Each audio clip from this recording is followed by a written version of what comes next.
you ever wash you ever ate cereal and then instead of going ahead and rinsing out the bowl, you just left like the corn flakes or the honey bunches of oats. You ever just left them in the sink? And what'll happen is when you leave it in the sink like that and you don't wash it out, them cornflakes, it gets stuck. They get stuck on the bowl, and then you gotta let the thing soak, and then you gotta scrub the stuff off of it. Same thing like with smoothies. You make a smoothie in the blender, that sugar and stuff in there makes stuff all sticky. It's best like soon as you make that smoothie, pour it in the cup, rinse that smoothie out. You'll see them doing that at Smoothie King. They immediately rinse that container.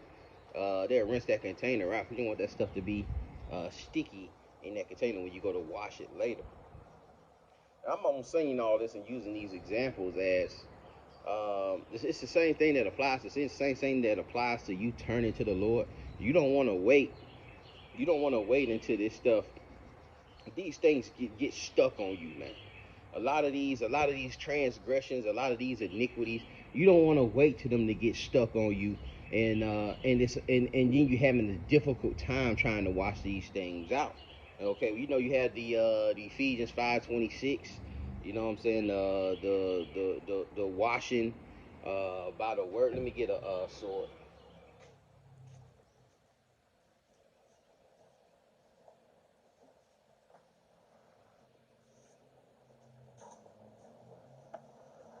I got plenty of sword. This is a brand new sword. It's gonna be what I said. Ephesians 5:26. Ephesians 5:26.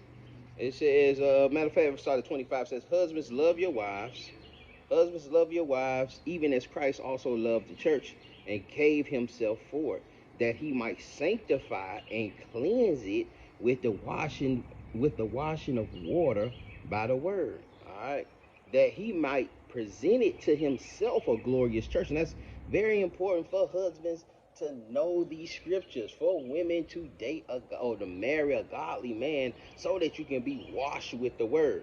All right, he's supposed to wash you with the word and present you to himself, and that you ain't finna get something that ain't already, that's not broken. A lot of us want something that's already perfected, already built up.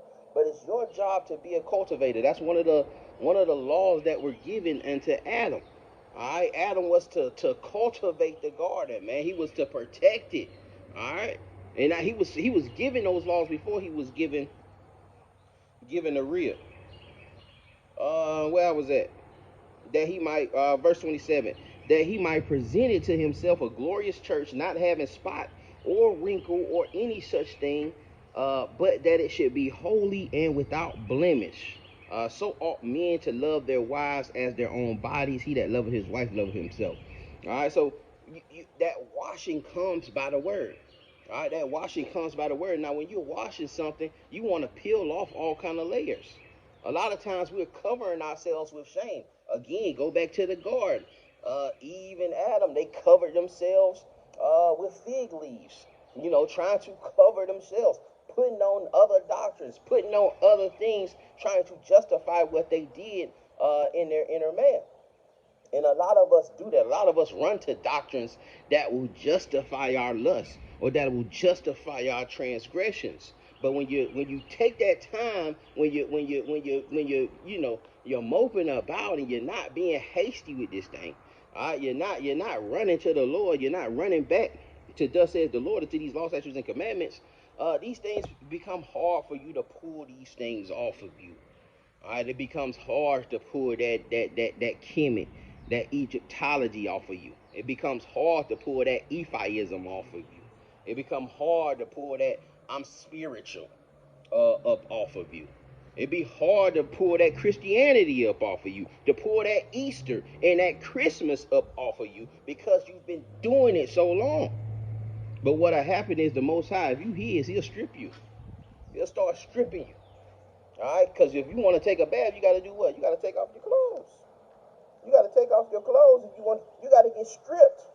You got to be naked and see your shame in order to get washed. Let me give you Psalms 119:10. I think it is. Psalm 119:10. This might stay here a little bit. Psalms 119:10 says, I'm in verse 9. It says, wherewithal shall a young man cleanse his way? By taking heed thereto according to the word. So again, the word is what's going to cleanse you. The word is what's going to cleanse thy way. And you're going to need to strip.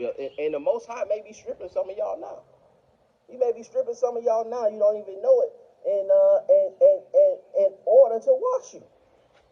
In order to wash you, man. Even when you see like the church when they baptizing, you know, they putting on you the white linen. Okay, they putting on the white linen. They make you take off your worldly clothes. They put you on the white linen so they can dump you in that thing, dump you in that water to try to cleanse you. But that's all symbolic. All right, this is the true water here.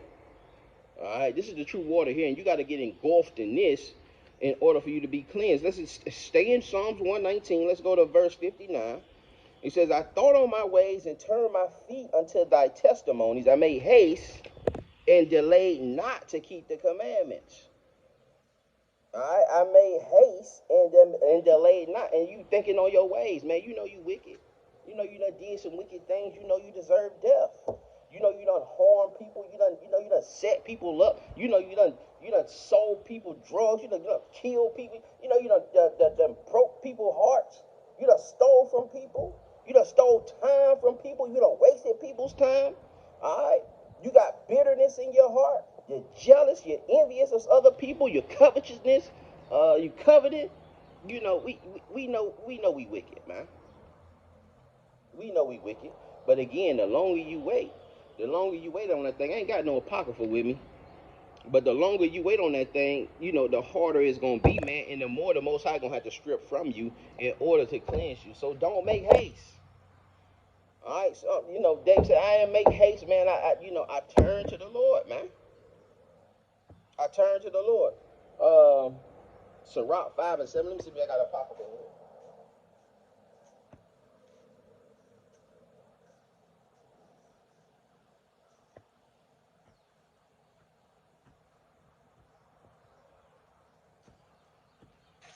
Yeah, I got it in there, but it's all buried in a plethora of stuff. Man, I had to come out here to cut vinyl and do other things for my business. I don't have everything at the house. Half of the shop is in the storage unit, and I got stuff piled all over those swords. But I'm saying ultimately that's a Rock 5:7. Just don't make haste. You know, you can look it up on your Google, man. Don't make haste to turn to the Lord, man, because you could be taken out any second. You may not make it you may not make it to work tomorrow. All right, you know how crazy this thing is. You know how crazy this city is. Anything can happen. That's a plethora of things can happen, along with the plagues and the pestilence that we have going on, man.